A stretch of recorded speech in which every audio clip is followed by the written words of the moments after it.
cubic polynomial are of the form, again standard form is ax cube plus bx square plus cx plus d. Any polynomial will have maximum as many zeros as its digit. That is, in case of linear polynomial, its power was 1, that was linear, that is x raised to the power 1. It was having maximum 1 zero. We have seen in quadratic polynomial, its maximum power is 2, therefore it may have at most 2 zeros. Similarly, in the case of cubic polynomial, the maximum power of this variable is 3, therefore it has maximum 3 zeros. If alpha, beta and gamma are the zeros of polynomial, then again sum of zeros, that will be alpha plus beta plus gamma, and it will be again minus b by a. That is coefficient of x square upon coefficient of x cube. That is coefficient of minus coefficient of x square upon coefficient of x cube. Then sum of product of zeros when taken two together or taken two at a time, that is alpha beta plus beta gamma plus alpha gamma. This value will be minus c by a. Minus c means coefficient c by a. Alpha plus beta plus gamma minus b by a, and alpha beta, beta gamma into alpha gamma, that will be c by a. That is coefficient of x divided by coefficient of x cube. Similarly, product of zeros, that is alpha into beta into gamma, that will be equal to minus b by a. That is constant term divided by coefficient of x cube. That is the relation between the zeros and coefficients of the polynomial. In cubic polynomial के case में इसका maximum power 3 है, इसलिए इसके maximum 3 zero होंगे. जो linear polynomial होगा वो जब ज्यादा से ज्यादा 1 जीरो रख सकता है. तो क्वाड्रेटिक पॉलिनोमियल मैक्सिमम 2 जीरो होंगे. क्यूबिक पॉलिनोमियल मैक्सिमम 3 जीरो होंगे. Now, without finding out the zero, we have already discussed about the geometrical meaning of the zero. Geometrical meaning of the zero means the point on the x-axis where graph of any polynomial intersects. That point will be indicating the zero of the polynomial. So, we can just find out how many zeros are given in a particular polynomial if simply by observing the graph. Now see, this graph, these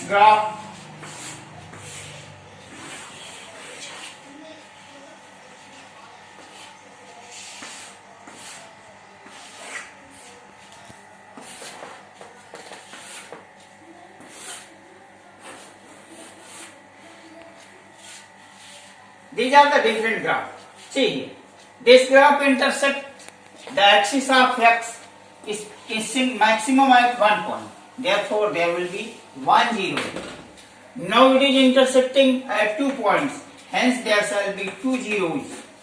This is intersecting 1, 2, 3, 4. We are not knowing what are the zeros, but simply by observing the pattern of the graph or the point where it is intersecting the x-axis, simply we can claim as to how many zeros are there.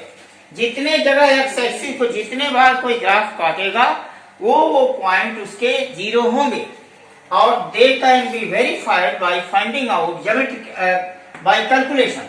C 1 2 3 4 there shall be 4 zeros. 4 zeros means it is a polynomial of degree 4. It is 2 0. That means it is a quadratic polynomial. The graph is since a parabola, therefore it will be also representing a quadratic polynomial, but it is having 1 0. Means both 0 will be same. This has no 0. It is a quadratic polynomial. This will be having 1 0. Now see 1 2 3 0. The graph intersecting the x-axis at 3 points. Therefore it will be a cubic polynomial and it has 3 0.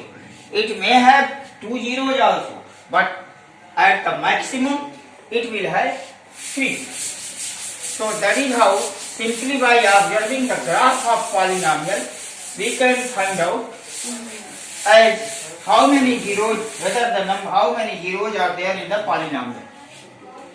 Now let us verify the relation between coefficients and find out the zeros of a cubic polynomial. To find out zeros of cubic polynomial, when 1 0 is given and hence verifying the relationship between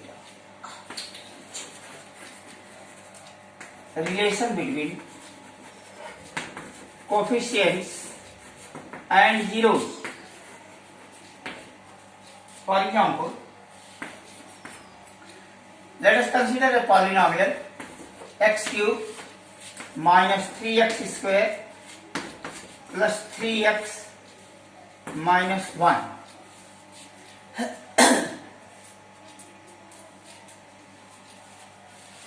If this is the polynomial and if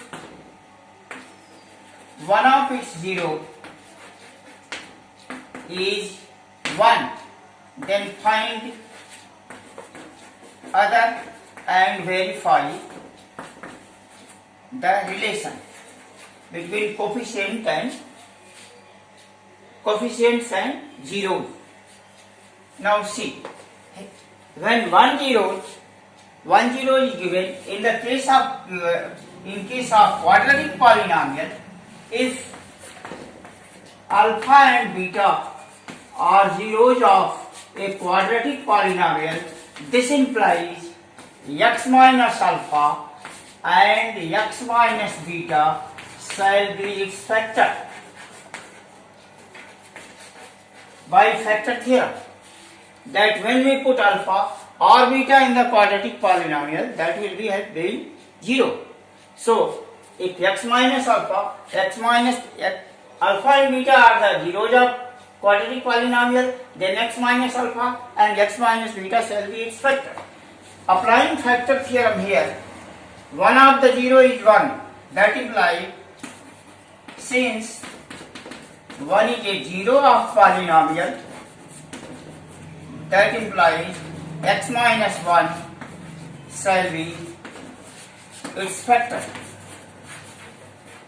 Now we shall divide this polynomial px by one of its factor, and hence the polynomial shall be reduced into a quadratic polynomial whose zeros can be easily calculated by splitting the middle term. So for x cube minus 3x square plus 3x minus 1, if it is divided by x minus 1, the first term is x, the first term is x cube. If we multiply the first term of this divided by x square, we shall have x cube. Multiply x square into x, that will be x cube. X square into minus 1, that is minus x square. Now subtract. It is minus and this will be plus. X cube and x cube cancels. Minus 3 and plus 1, that will be giving minus 2x square. Now bring out all other remaining terms. So that will be 3x minus 1. Now here comes minus 2x square. The first term is x. We have to bring here minus 2. So multiply x by minus 2. And for x square it is x. So minus 2 into x, that gives minus 2x square. Minus 2 into minus 1, that will be giving plus 2x. Again find out the difference, it will be plus, that is minus. First term cancels. Now 3x minus 2x. Add with the interchange sign, plus 3 and minus 2x, that will be x minus 1. Here it is x minus 1. So multiply it by plus 1 to have the same result. That will be x minus 1. Now on difference, that gives the remainder 0. Therefore, the polynomial px can be written as x minus 1 into x square minus 2x plus 1. One of the 0 is given, 1. Then find out the factor of this quadratic polynomial. So factorize this, x square minus 2x plus 1. Say, x 1 into 1 it is 1. The factor shall be x square minus x plus 1. If x is taken, it is x minus 1. In that 2 it is minus 1 is taken. Again it will be x minus 1. Therefore factor comes to be x minus 1 into x minus 1. One of the 0 was given as 1. Other two factors of x minus 1. Therefore, if x minus 1 is 0, then x is again 1. And x minus 1 is again 0, then x is again 1. Therefore, all three zeros of the polynomial are 1. And it is a cubic polynomial. Using this rule, we can find out the zeros of any cubic polynomial using this method. First divide by one of the linear factors and then reduce the polynomial into quadratic form. Again find out the factors using splitting the middle term.